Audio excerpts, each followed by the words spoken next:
Welcome everybody to TK Talks, stories of inspiration both on and off the golf course. I have with me today, Dennis Duchi. Dennis, how you doing today, my friend? I'm doing well, thank you. So you got involved in golf at a very, very early age. How did that come about?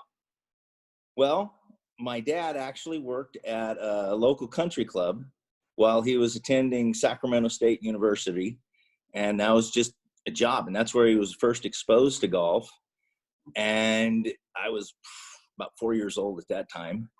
And so I found it neat, just, hanging out with dad. So I would go with dad, and he was hitting balls at the driving range, and he was learning golf. And so, he basically graduated out of Sac State and got his first job over in Reno, Nevada. And that's where he's like, he would actually go to the club. And so he started taking up the game at that time.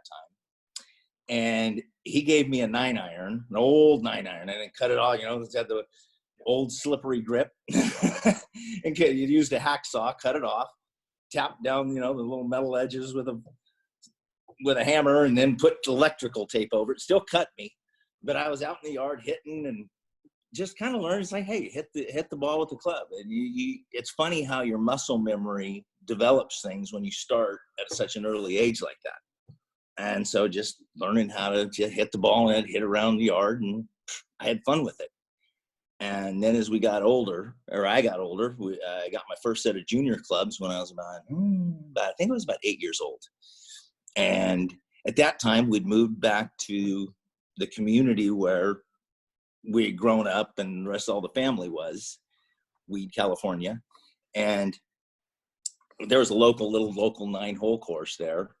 And I used to just Dad go there. And so I'd hang out there, and it just got to one of those little familiar places that I'd love to be. So your game got good pretty quick, though. You got into a pretty good handicap. Well, when I was, as I got older, playing the game a little more seriously, as I say, you start young, things transgress in their ways, and I got down to a 4, and I was playing with the guys, playing for money, bet on just about everything from a chip shot to a putt. And so it makes you concentrate when you start getting into, but it was like, the game was more of a just, hey, hit it as hard as you can and hit it and let it fly. Yeah, and so when you pull your wallet out of your back pocket, that kind of forces you to get a little bit better, doesn't it? Oh yes. Those are lessons. I refer to those are the lessons that you pay for. And when you pull your wallet out, it's like, oh man, this don't feel so good. I don't like missing my dead presidents. That's right. Now let's get in. Let's fast forward to January 31st, 2004. You were taking your son to a ski trip. Yep, we were. My son was on the junior ski team, and we just, the parents had to volunteer and we did a fundraiser, and so all the parents were there, and it was a fundraiser for the kids, so that things were paid for through the year. And anyways, you work the fundraiser through the morning, and then we'd all go out and ski a little bit in the afternoon. And I used to ski quite a bit when I was younger. And so it was one of those things like riding a bike. You go out and And so one of my friends said, hey, he used to jump all the time off all these jumps. Let's see okay. So I had just like this little, what I thought was an innocuous jump. And my last words were, this is my last run. I have a tee time tomorrow. And hit the jump. It threw me upside down, landed on my head. And it was like, oh my goodness, everything. It's like, you don't realize how life can change in a split second. And boom, there I was laying in the snow. And, I think I said, hey, take my skis off. When the medic showed up to me, they was like, hey, take my skis off. And they said, they're off. They're already off. And I was like, uh-oh, this isn't good. And not even knowing then what I was really in for. And took me off the mountain, basically, you know, had emergency surgery, all that stuff. I disintegrated my T12.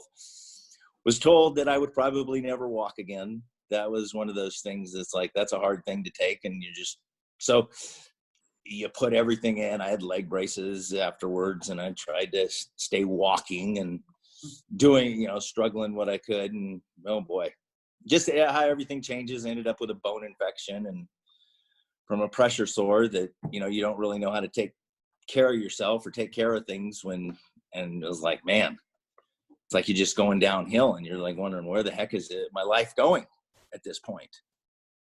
And so you suffer through, I mean, went through all that, and that was a journey. And then you did a little bit of research and found some alternative therapy, alternative treatments. Yep. Yes. I actually went to Beijing, China for stem cell, which made a huge difference. And even though I was 5 years post at the time, I think if I'd have went earlier, I might have probably gotten a few more, who knows, but I got what I got. Yeah, I got some improvements. I got a little more muscle incorporation, got stronger, and it allowed me to do some more, you know, physical activity and getting basically just getting stronger physically and mentally, and getting outside to do, you know, just do more things. And it's just the stepping stones. And then you got back into the game of golf. How did that come about? Well, I had a power chair that I used to just use around out the house outside. It broke down. And at that moment it was like, oh no, what am I going to do? And so you start looking around. It's like, hey, I found this thing. It was called a paragolfer.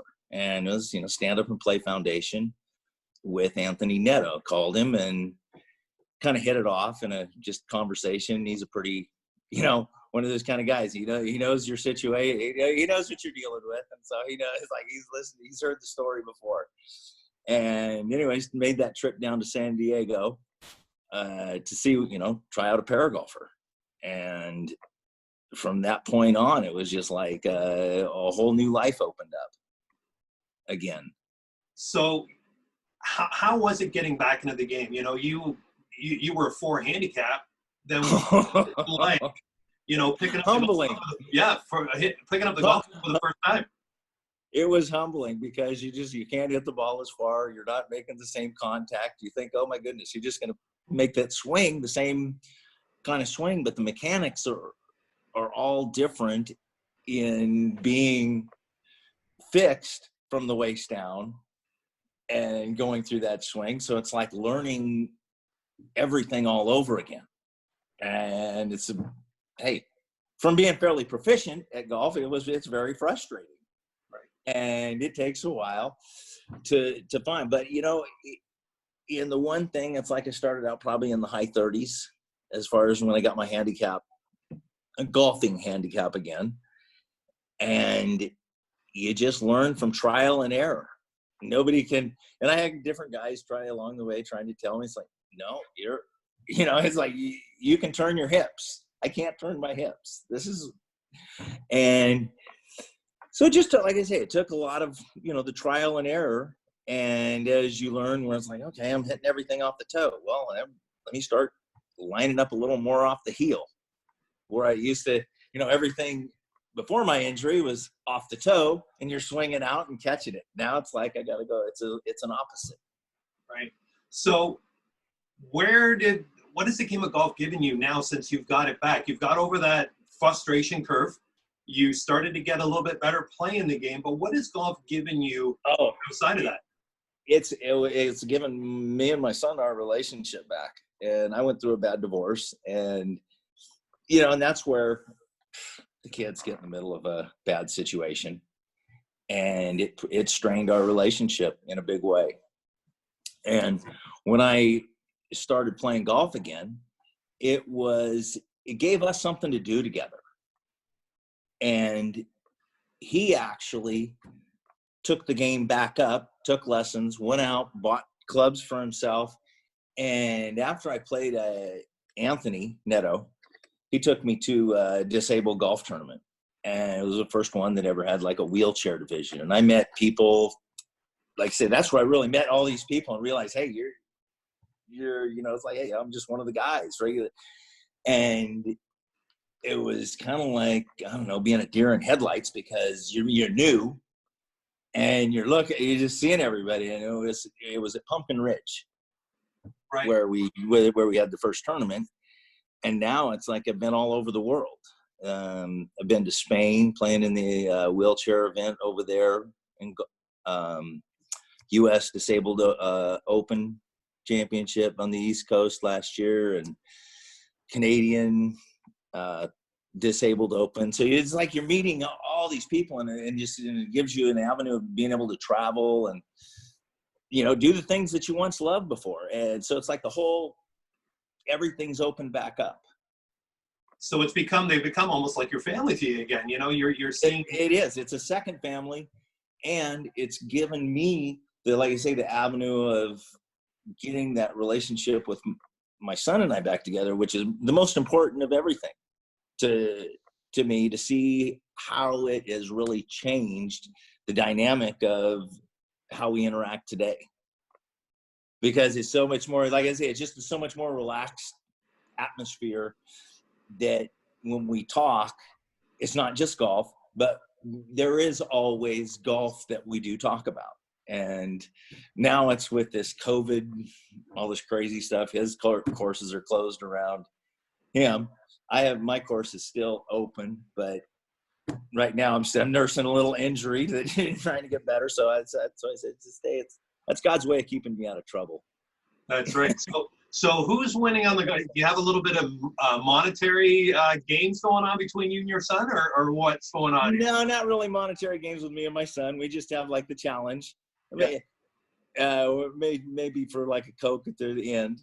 But I do play for money with the guys now, which like I say, just having, and it's only a $6 game that we play with, so it's fairly friendly.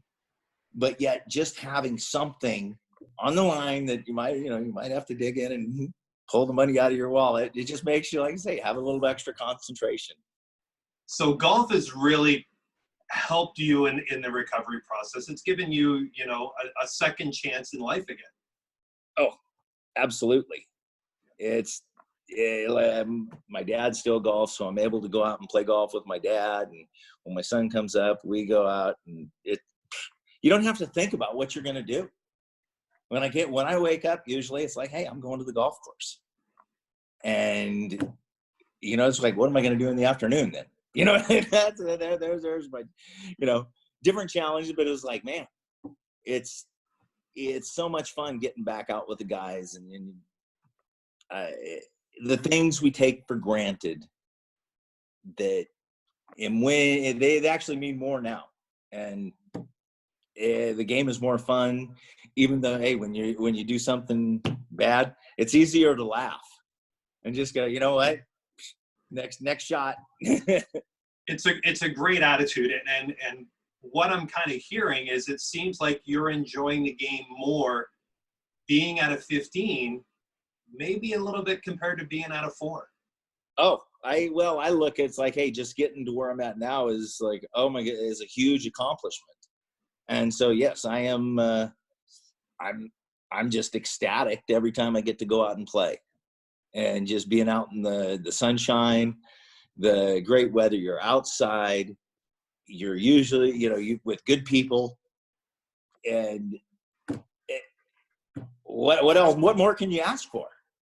Really? I mean, it's like living the dream. I never dreamed any of this possible. The day when they told me that, hey, you'll never walk again. Well, hey, I feel like I'm living life fuller now than I did prior to my injury. That is amazing. Ladies and gentlemen, this is what TK Talks is all about, sharing stories of inspiration both on and off the golf course. Dennis, it was such a pleasure talking to you today. Your personality, your enthusiasm, your passion for the game is contagious, my friend. It just comes thank you right now. So thank you so much for everything, and I do look forward to following your journey. Hey, and thank you for what you do, Todd. It's it's great having people like yourself that take the time to showing the world that that there is a world out there for disabled people. And, you know, just if it helps somebody get back into the game, or just to take a look and say what's available for me, that's what it's all about. I cannot thank you enough, my friend. Listen, you be safe these crazy times. Thank you. I do look forward to talking to you very soon, Dennis. Hey, thank you very much, Todd.